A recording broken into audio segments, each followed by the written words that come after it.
Okay, we are live. Hello, everyone. Welcome to another episode of Road Runners Unfiltered. It is your host, Darian Starling. We are back live. I know it's been a couple of weeks since we did one of these live. I had a pre recorded video that I did last week. Took me a little bit to get started up because I was trying to work out some technical difficulties to make sure that this stream runs smooth today. So it took me a couple minutes to get everything situated and set up. But yeah, it's going to be a fun. We're going to talk about some spring football. There's just been some other headlines that's been hitting the news waves. I also talked in my video last week about the investment, the $57 million investment that we're getting in the UTSA athletics realm. Obviously, football is getting that covered pavilion that Coach Traylor has been on about for a while. So that is going to be huge. And yeah, there's just there's other topics to talk about as well. We're doing a giveaway today, a cash giveaway. There wasn't a ton of participation on the Twitter.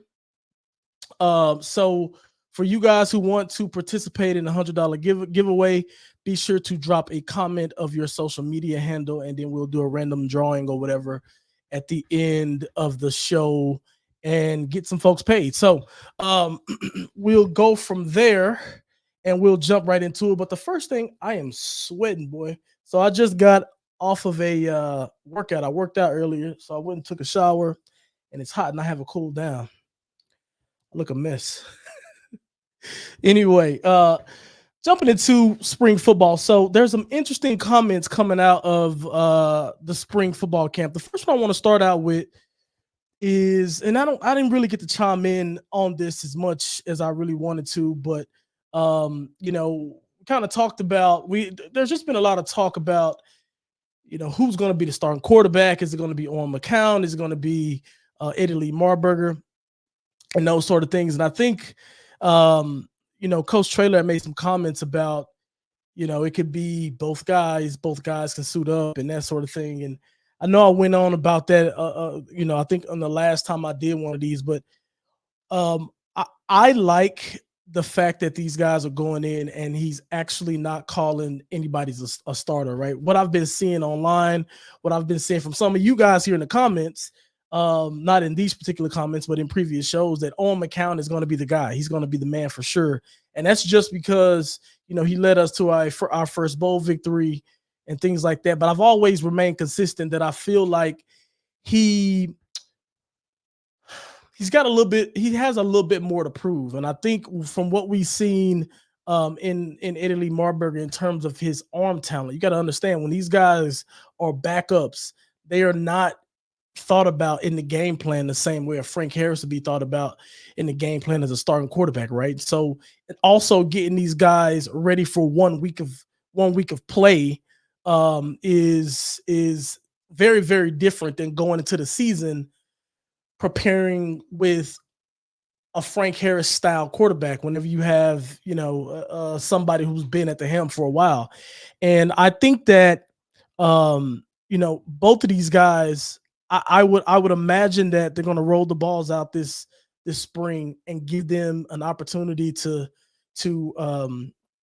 compete for the job. And I'm sure coming out of this spring, there will definitely be somebody, right, that will have a significant leg up going into the summer. Not that Coach Traylor will say that, but what you'll see, those guys will know, right, whenever the offense and stuff starts to really get manufactured and put together with these new pieces, you'll know based on a style of offense which direction that we're leaning in, right?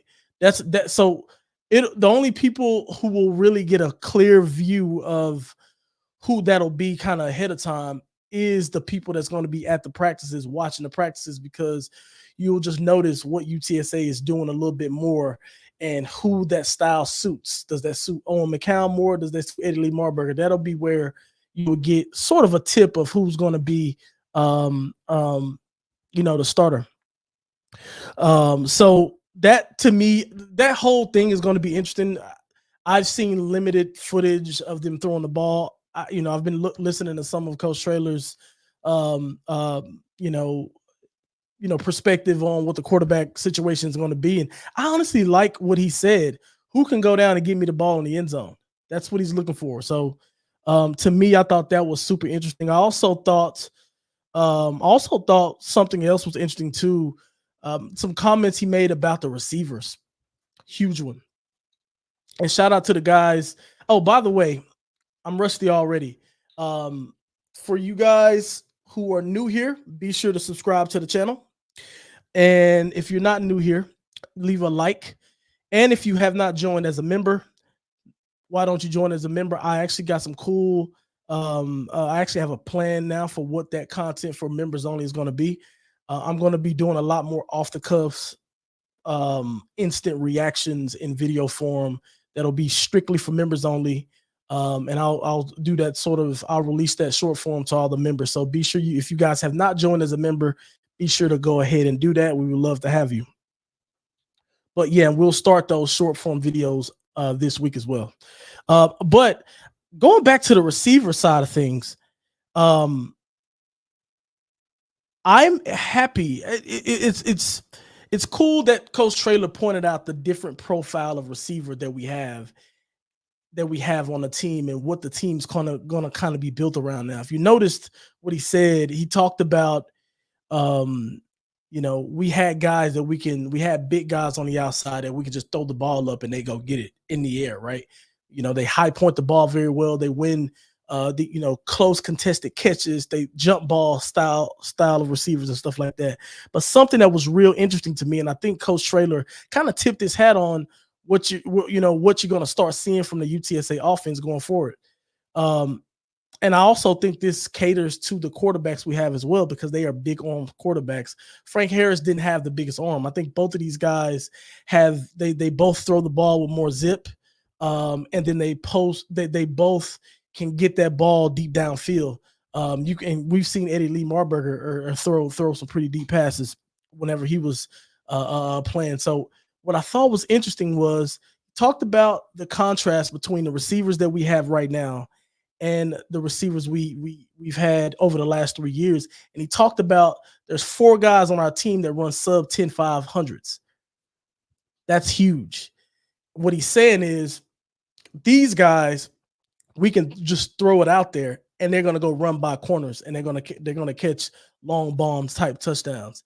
And to me, that tells me that they're going to try to open up a lot of plays where you want to either get these guys straight downfield or you want to run these guys basically diagonal routes, like deep crossing routes, post and things like that, so they can catch the ball in stride and keep going. To me, that is huge.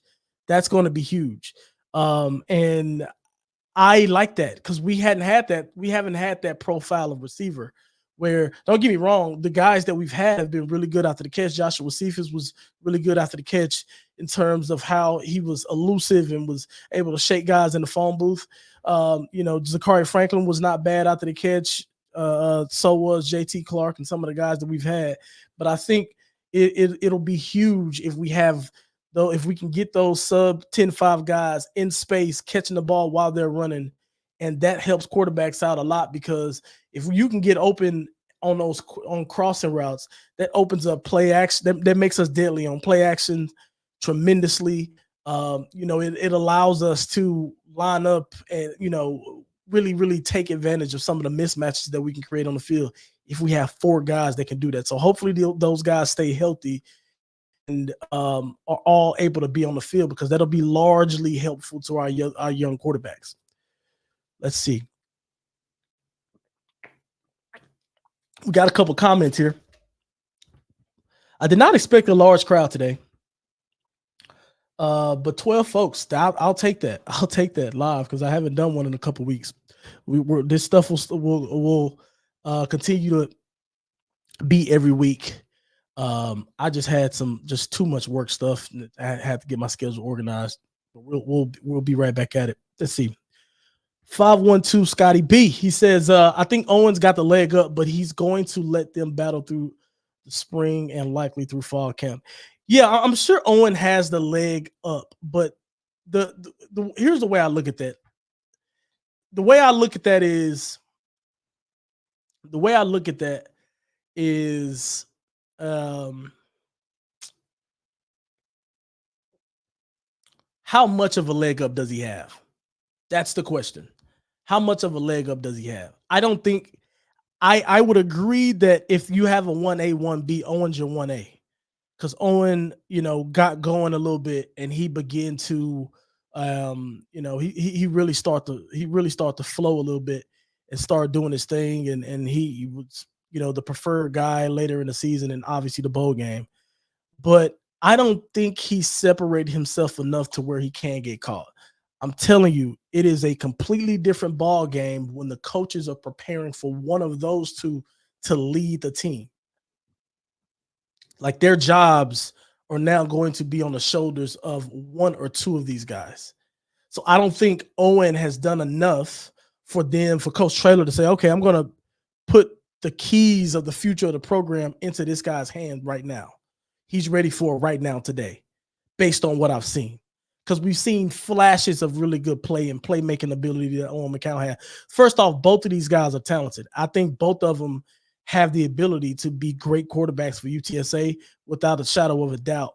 But like I said before, I just don't know if I've seen enough separation from Owen McCown that would suggest that the job is his to lose. I actually do think he's going to have to go in, put in a shift, and really, really raise his level, because Italy Marburger is, I believe, is a red shirt junior coming into this year, and he's not going to be playing around. I can tell you that right now. He's not going to be playing around. So that's going to be huge. Shout out to you guys. Shout out to everybody who's participating in the $100 giveaway. If you have not yet put your social media ads in the chat, do so, because we're going to do a $100 giveaway at the end of the show. Also, make sure you guys follow the Roadrunners Unfiltered account on Twitter. I want to get that to my goal is to try to get that around 2,500 by the season. I really, really want this community to be huge throughout the season, because it's going to be really fun doing these live chats constantly throughout the season. And so we got a lot of big stuff planned. Batfoy says, please talk about any Seafood draft updates. Listen, I've talked to some folks around the NFL draft stuff and just around. Dude, I'm hearing a lot of good stuff about Cephas. I don't know what this stuff, you know what I'll do right now while we're on here. I'll just put just scan Google and see if there's any particular articles. Everything I've seen about him has been very, very positive. Very, very positive. I know a lot of folks are expecting him to go undrafted, but so I don't know if he'll get drafted, but he's most certainly going to get an opportunity. He had a really good Shrine Bowl based on some of the stuff that I was seeing. I think he's going to have a good shot. I truly do. I think that he's done a good job thus far from what I've seen, and that's going to be huge. Batfoy also says, who will be the next 1,000-yard receiver next year? Interesting.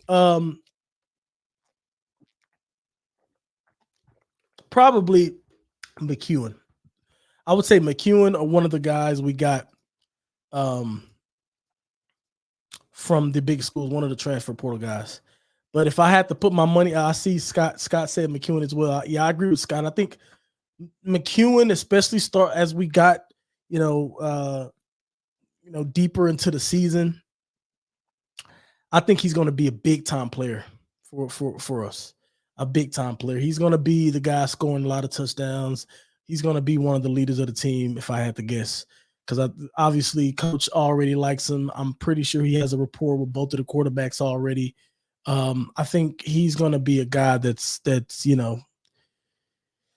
to be able to do some things for sure. John T says Owen is small. One good hit and he might get hurt. Listen, I'll tell you this, Owen. I don't want to, I hate talking about injuries or even the prospect of injuries, But I think that yes, he's gonna have to get bigger.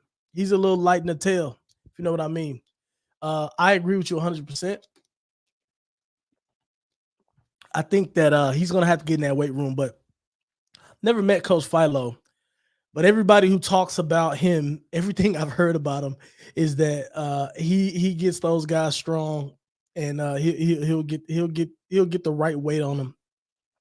And from what I heard about the nutrition plan that these guys can get on and what they have access to, pretty big, pretty big.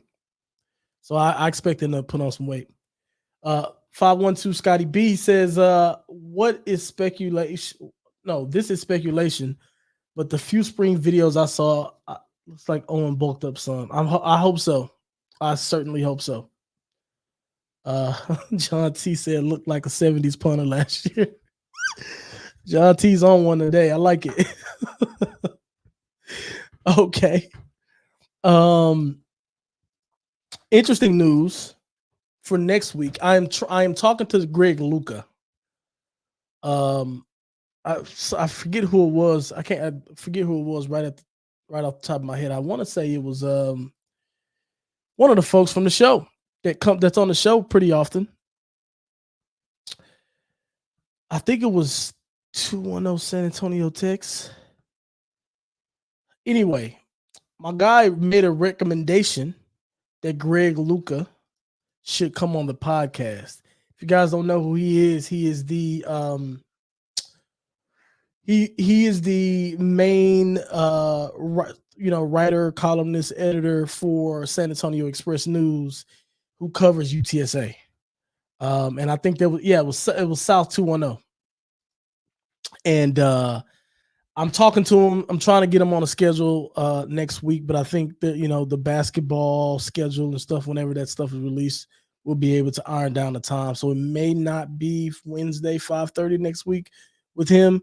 I'll keep you guys posted on the Twitter on when he'll come on, but I'm working on having Greg Luca come on and do the podcast with us. He's at those practices every day, so it'll be great to get some insight from him on what's going on at spring practice, what's it looking like. He's talking to the coaches. He's talking to a lot of folks on the sideline, so I think it'd be great to bring him on and pick his brain. I'm also working with Jarvion Williams. That's a good friend of mine. I actually was down in San Antonio this past weekend, and I hung out with Jarvion and David Glasgow, and we hadn't hung out in a long time. I hadn't been to SA in a while, but I made it a point to get down there last week and hang out with some of the guys. And Jarvion will be making an appearance, but we actually want to do that here in Austin. So he's going to come down. We're going to do a studio show. I'll keep you guys posted on that, but that will be coming as well. So lot more to come this year. And guys, please let me know who you guys would want to come on here. I'll be honest, I've been surprised at some of the folks who have been open to coming on the show already. So yeah, whoever you guys want to hear from, I can get them on, especially if there's demand for it. So yeah, if you think somebody would be great to come on, let me know. Anyway, back to some of the spring notes that we have that's coming out. I will say this, and I know I tweeted this the other day, and people reacted to it and things like that. Our UTSA video content team is doing a really good job, man. I really like the content that they're putting out, and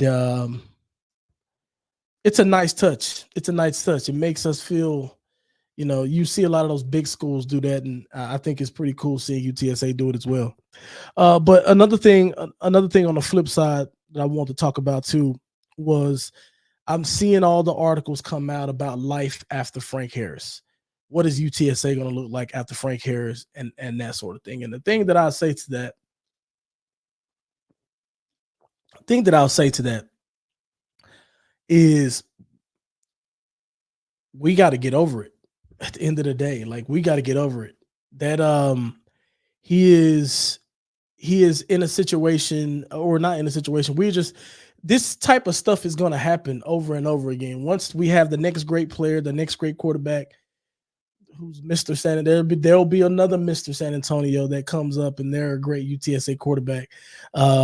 we kind of we got it's time to move on. It's time to move on. There's going to be a new sheriff in town, and we're going to have to get behind that player too.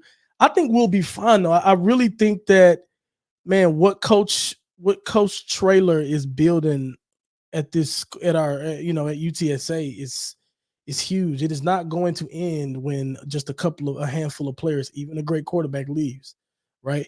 But we also can't crush them. And this is one of the things Frank, talked about whenever he was on here a few weeks ago. He talked about, you know, it's really hard to go out there and win championships and win bowl games and remain healthy and things like that. I think we're just going to have to exercise patience with this team. I know the schedule came out. That's one thing that I wanted to talk about as well. The new schedule came out, and to me, there was a lot of folks looking at that schedule. And again, I didn't see the exact breakdown. I don't know exactly who said it. I wish I could find it now. But I would have loved to react to this I would have loved to react to this in live time.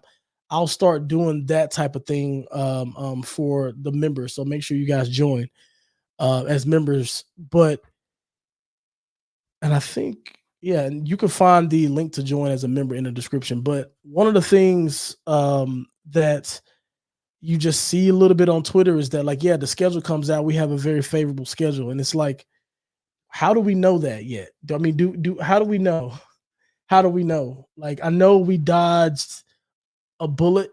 I'm looking at, and then this is not to call anybody out, but like if you go and look at the first comment under the schedule from on UTSA football page, the first comment is, it looks like an 11-win season. Birds up.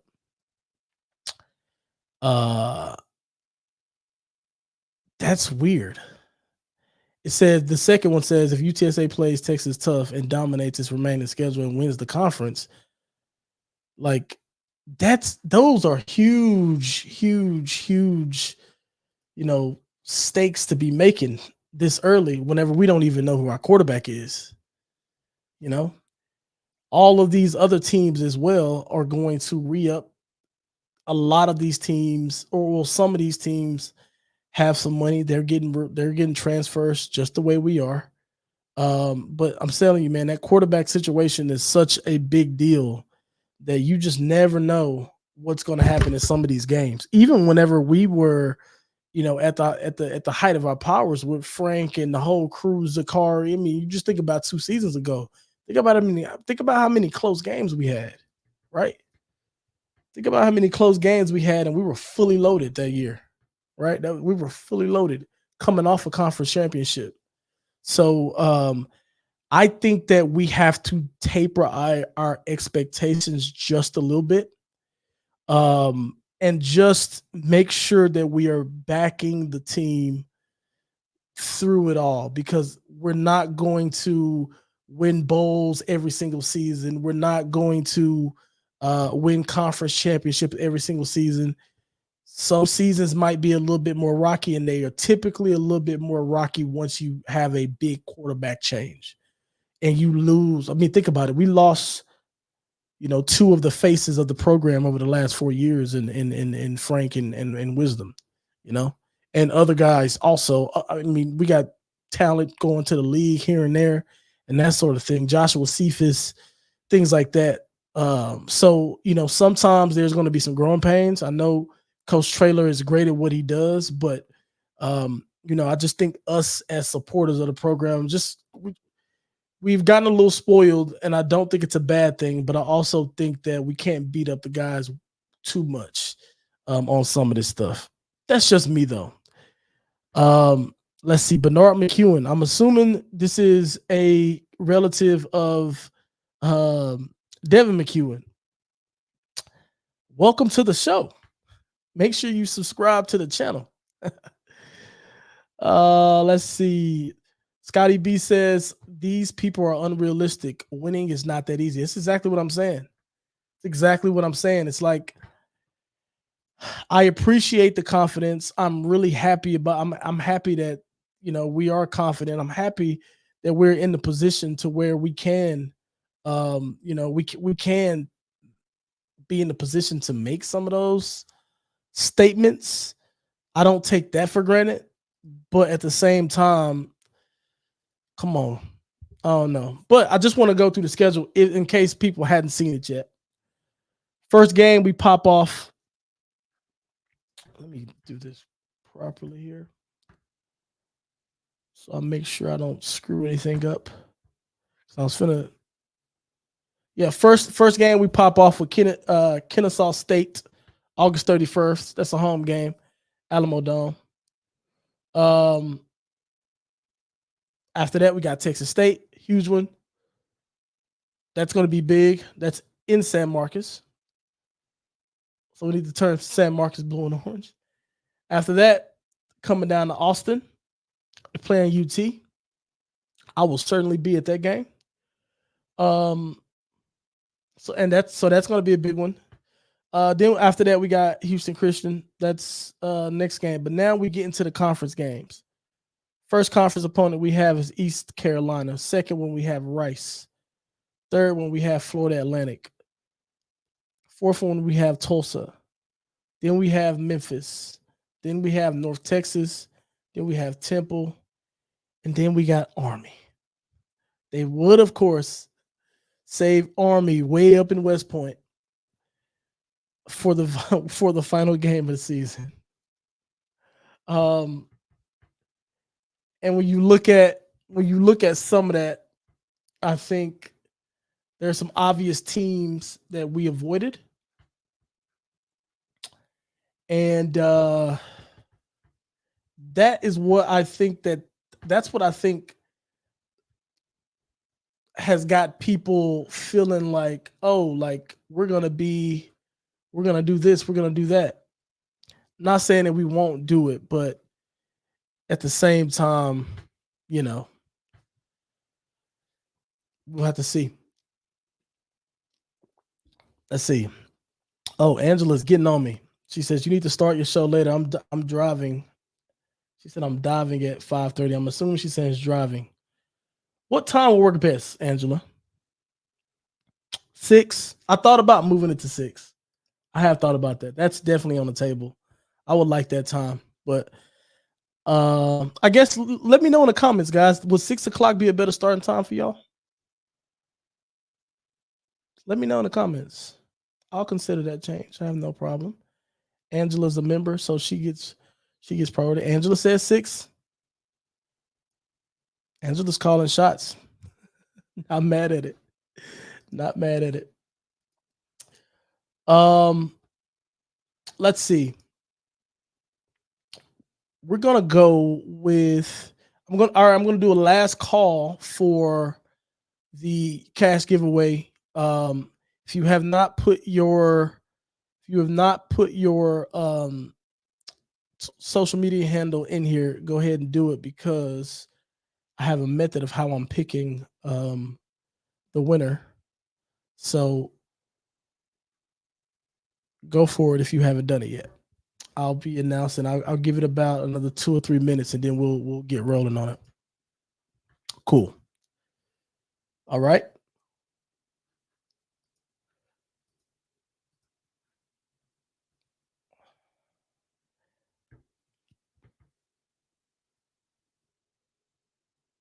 But last thing I want to talk about before we get into that. Sorry about that. I was reading some additional UTSA stuff. Last thing I want to talk about today, before we start rolling into the other thing. Okay, we got a question from Scott here. I'll address that first. What do you think is the toughest conference game? Memphis? Probably. If I had to guess. I think let me go back and look at the schedule really quick.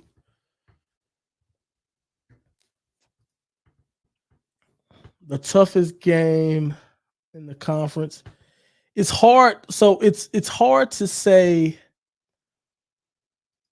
It's hard to say it's going to be. It's always hard to say that, because you never know like what goes on with what goes on with some of these teams. But probably Memphis, if I had to take a guess at it. I'll tell you this. There's just one team I will never. There's one team I probably will never count. Well, they're really bad this year. So or they were really bad last year. I can't say that anymore. I used to always be afraid of East Carolina, but they were so bad last season that uh I don't think I don't know if they can recover. If I'm being honest with you though, if I'm being completely honest with you, the Memphis game on paper is probably the toughest game, but bro, for me it's Army. We don't play Army well. We do not play Army well. That's going to be the tougher that's going to be the toughest game for us because in my opinion, it's unpredictable, right? We don't even know what our team's going to look like. If what we know, we could come in and stumble and every game is hard. But we do not play Army well, and we don't construct our team in a fashion that is suitable to take on a team like Army. That's why I was so devastated when they joined the conference. I'm like, people pencil in that game. Like people like, oh, we're gonna win 11 games. I'm like, what makes you think we're gonna run the tables in the conference? When we gotta figure out something with this Army stuff. They come out, they punch us in the mouth, and they bully us every time. So I'm gonna amend my statement. Memphis, Memphis is probably on paper the most difficult game, but based on historically how UTSA has been against Army and the way we construct our teams, I don't want to say we're finesse team, we're a finesse team or anything like that. But what I will say is that we are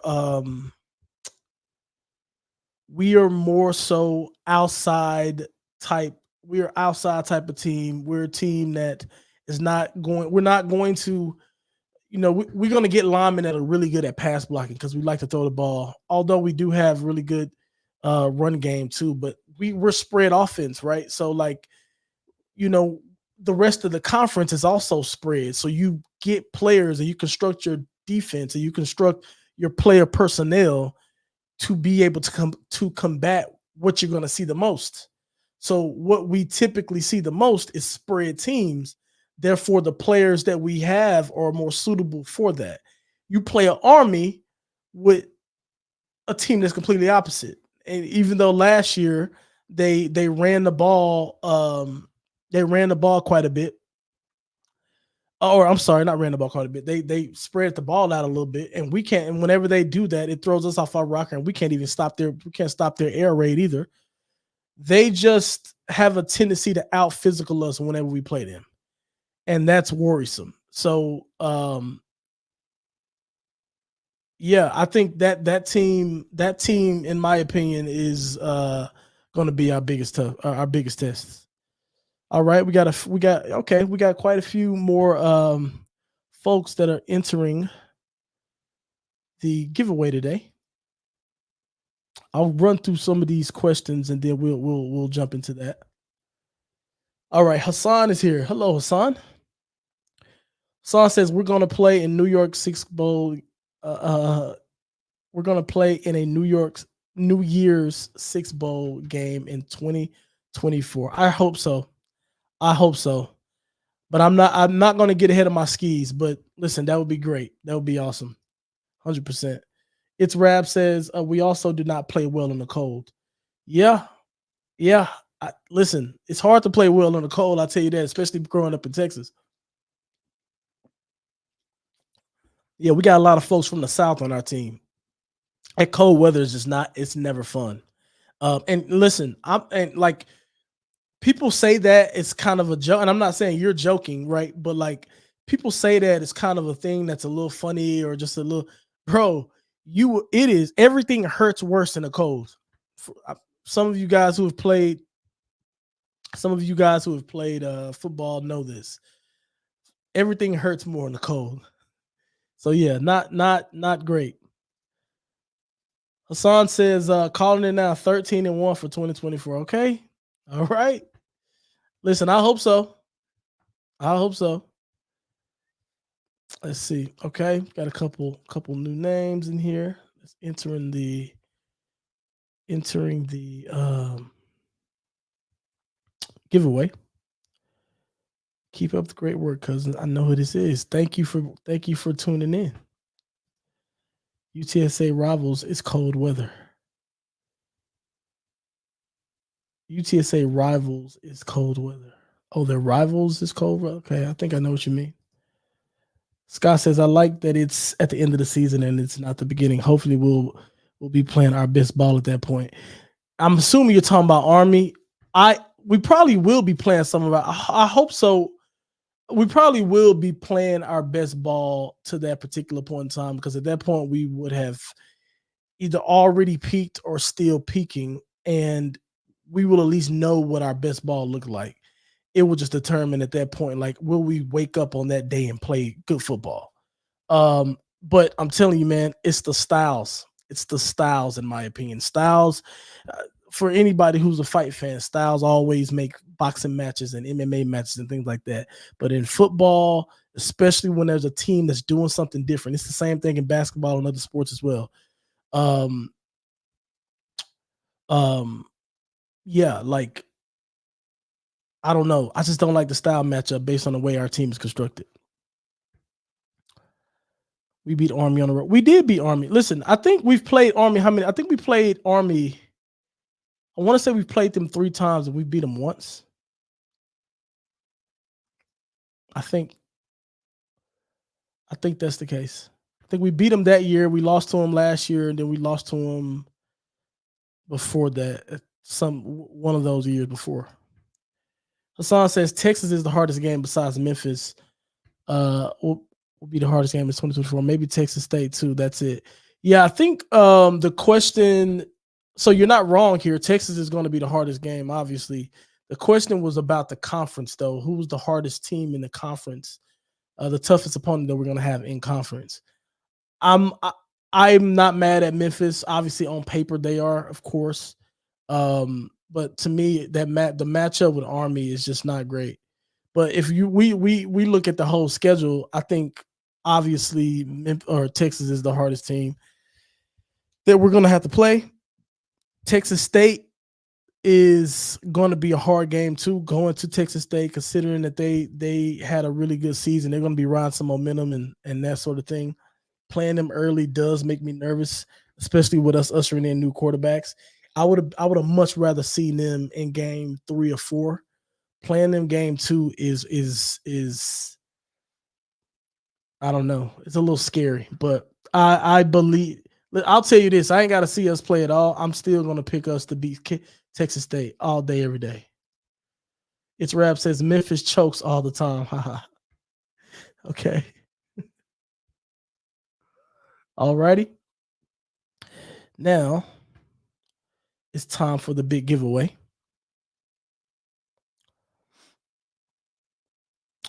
Let me get all of the ats here so I can randomize them and get somebody $100. Yeah, listen, I am just to let you guys kind of like give you guys just some insight onto, like, I'm going to be doing some giveaways periodically over the next probably up into the season. Like I said, I've been kind of stuck with the subscriber count. Still haven't got to that 1,000 yet. I'm about 918. So if you are here and have not subscribed, hit that subscribe button. It costs you nothing to do so. And also liking the video helps too, because it other folks who go to YouTube for watching, for UTSA content, those likes will help boost the video to them as well. So that's always helpful. All right, let's get this. Let's get all of these names in. I wish I had like a drum roll thing for the winner here. All right, I got all of them in. Let's see. Okay. All right, guys. So it is time to announce the cash giveaway. If you have not yet followed us on Twitter, it is RR_unfiltered. Would definitely appreciate it. I'm thinking about bringing somebody in to help out with some of the content, social media stuff. But I am in a situation where I'm trying to lower my expenses right now. So I'm being as patient as possible, trying to do this stuff myself. Okay. Anyway, with that out of the way, your winner is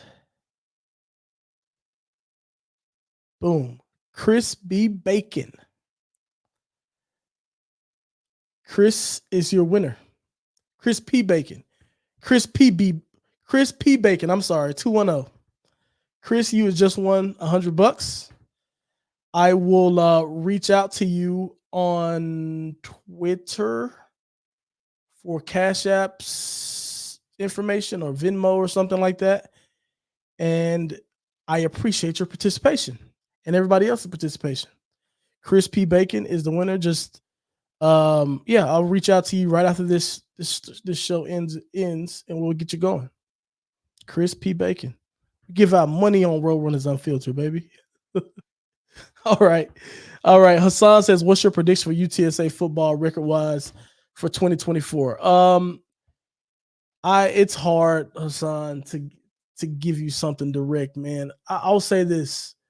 Right now, early, I'm not as optimistic as you are right now because I'm not gonna say 13-1. You know what? I'll say this. I'll be able to once I get closer to the season and once we start to announce a quarterback and stuff like that, I'll give a prediction. What I will say is I will be happy if we win. I think the minimum, I even hate doing this because I feel like it's too much pressure, but I would like us to win 8 games at minimum. At minimum. I would like us to win 8 games. I do think we're going to lose some games next year because we're probably going to struggle just a little bit. If I'm being honest, yeah, we may struggle a little bit, but I think 8 games is what I would like. I would like to be the minimum. I would love if we're above that. I wouldn't be totally bummed out if we were a game under that. I think 6-6 is not great. 7-5 is not great, but 8-4, that to me is okay. That to me is okay. I'd be through the roof with that if I'm honest. First year without Frank Harris, ushering in new quarterbacks and that sort of thing. I'd be over the moon with that if we can do that. Cool beans. I'm going to wrap it up there. Guys, there's a lot of you guys who are in here who are not members because you guys get a special badge if you're a member. Make sure you join as a member.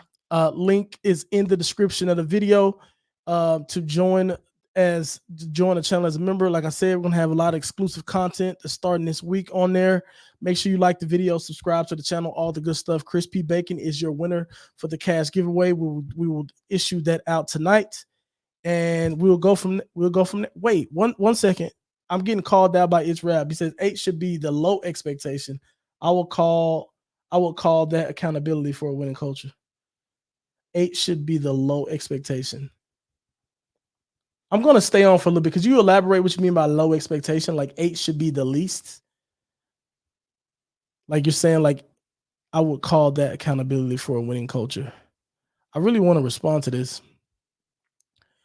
I just want to understand what you mean by that. I think 8 to me is a solid number to where I'm like, okay, cool, we're good. The floor, okay. That's fair. That's fair. That's fair. I would say that's fair. Actually, that's fair. 8 is still kind of high though. 8 still kind of high. I feel like 7 games. Considering if you just consider what's happening with our season and consider the circumstances that we're walking into, I feel like 7 and I know we're off by one game. I wouldn't be mad at 7. I feel like 8's a really good. I feel like 8 is a good season though. Like I feel like if we get 8 in, if we win 8 games next season in this particular situation, I feel like that would be great. Honestly, I like. Could you imagine Owen McCown coming in or Italy Marburger in their first year? They come in and win 8 games. That's huge. I think that'd be excellent. Personally, right? I'm like anything above that is astronomical, like astronomical in my opinion. First year starter quarterback. Yeah, that's gonna be tough. That's gonna be tough. But I hope we do it. I hope we do it. And I like that. I like the honestly, I like your comment because saying it's an accountability for a winning culture. I don't think we will be bulletproof on that winning culture part. I do think we're gonna have seasons where we win 6 games or we scratch into a bowl game or we do win 7, but like 8, dude, if we win 8 games, I'd be over the moon with that. Like no jokes, all jokes aside, I'd be over the moon with that. 100%. Cool. I'm gonna put a poll out on the Twitter to possibly change the time. Make sure you guys go vote on that. And because Angela brought up a good point earlier, and I listened to everybody. Anyway, guys, I appreciate you guys for being here. I'm signing off. I'll see you soon.